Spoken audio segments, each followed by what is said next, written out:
friends, welcome to my channel Kalish Kitchen. இன்னைக்கு நம்ம சேனல்ல சூப்பர் அண்ட் டேஸ்டியான பேபி பொட்டேட்டோ ஃப்ரை எப்படி பண்றதுன்னு பார்க்கலாம்.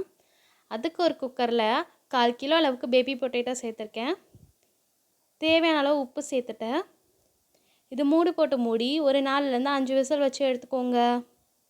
நான் ஹை ஃப்ளேம்ல வச்சு 4 விசில் வச்சு எடுத்துர்க்கேன். இப்போ பிரஷர் ரிலீஸ் ஆனதுக்கு அப்புறம் ஓபன் பண்ணி பார்க்கலாம். நமக்கு பொட்டேட்டோஸ் எல்லாமே நல்லா வெந்து வந்திருக்கு. இப்போ இது எல்லாத்தையுமே நம்ம வெளியே எடுத்து வச்சிரலாம்.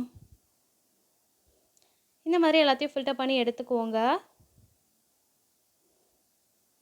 இப்போ இதெல்லாம் ஒரு ஓரமா இருக்கட்டும். இப்போ ஒரு சாப்பிங் போர்டில் நம்ம எடுத்து வச்சிருக்க உருளைக்கிழங்கு எல்லாத்தையும் இந்த மாதிரி ப்ரெஸ் பண்ணி எடுத்துக்கோங்க.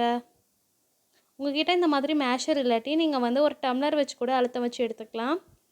இந்த மாதிரி நம்ம அழுத்தி எடுத்து செய்யும்போது ஃப்ரை பண்ணும்போது ரொம்பவே டேஸ்ட்டாக இருக்கும். இதே மாதிரி எல்லாத்தையுமே இந்த மாதிரி ப்ரெஸ் பண்ணி எடுத்தாச்சு. இப்போ ஒரு கடாயில் 1 டீஸ்பூன் மல்லி சேர்த்துக்கோங்க. 1/4 டீஸ்பூன் ஜீரகம், 1/4 டீஸ்பூன் அளவுக்கு சோம்பு, 1/4 டீஸ்பூன் அளவுக்கு மிளகு, ஒரு 4-5 வரமிளகாய் சேர்த்துக்கோங்க. ஃப்ரெஷ்ஷான ஒரு கொத்து அளவுக்கு கருவேப்பிலை இலைகள் சேர்த்துக்கோங்க. சேர்த்துட்டு இது எல்லாத்தையுமே நல்லா ட்ரை ரோஸ்ட் பண்ணிக்கலாம். இந்த மாதிரி ட்ரை ரோஸ்ட் பண்ணி இந்த பொடி சேர்க்கும்போது ரொம்பவே ஃப்ளேவர்ஃபுல்லாக இருக்கும். இப்போ இது எல்லாத்தையும் நம்ம கொரகொரன்னு அரைச்சிக்கலாம். இப்போ அதே கடாயில் ஒரு 2 டீஸ்பூன் அளவுக்கு எண்ணெய் சேர்த்துக்கோங்க. இடித்து வச்சுருக்க பூண்டு சேர்த்துக்கோங்க. சேர்த்துட்டு அதை நல்லா இந்த மாதிரி வறுத்துக்கோங்க. இப்போ இதில் ஆல்ரெடி நம்ம மேஷ் பண்ணி எடுத்து வச்சுருக்க உருளைக்கிழங்க ஒன்று ஒன்றா உள்ளே சேர்த்துக்கலாம். அயன் கடாயில் செய்யும்போது ரொம்பவே டேஸ்ட்டாக இருக்கும். இந்த மாதிரி எல்லாத்தையும் உள்ளே சேர்த்தாச்சு. சேர்த்துட்டு லைட்டாக உப்பு சேர்த்துக்கோங்க. நம்ம ஆல்ரெடி உப்பு சேர்த்து தான் வேக வச்சுருக்கோம். இந்த மாதிரி நல்லா மிக்ஸ் பண்ணிக்கோங்க.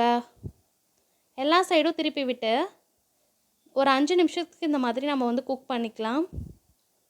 இது நல்லா ரோஸ்ட் ஆகி ரொம்பவே சூப்பராக இருக்கும். இப்போ இதில் நம்ம ஆல்ரெடி ஃபைன் பண்ணி எடுத்து வச்சுருக்க பவுடரையும் சேர்த்துக்கலாம்.